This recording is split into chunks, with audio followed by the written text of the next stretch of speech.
नमस्कार। जी हाँ दोस्तों, प्रमोद प्रेमी यादव जी का फैन होंगे तो हो जाइए तैयार, क्योंकि आप लोग के लिए प्रमोद प्रेमी यादव जी लेके आ रहे हैं काफ़ी ब्लास्ट लेवल के गाने। गाइस उसी गाने के बारे में आज की वीडियो में बात करेंगे।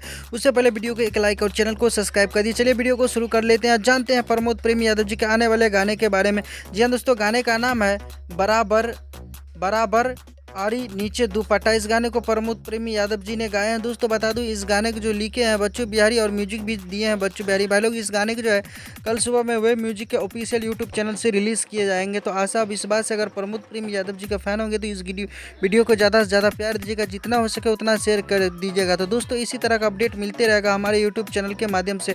तो यही था आज का अपडेट दोस्तों। प्रमोद प्रेमी यादव जी का 2 दिन के बाद अपडेट आया, तो आशा विश्वास है कि इस वीडियो को जरूर प्यार दीजिएगा।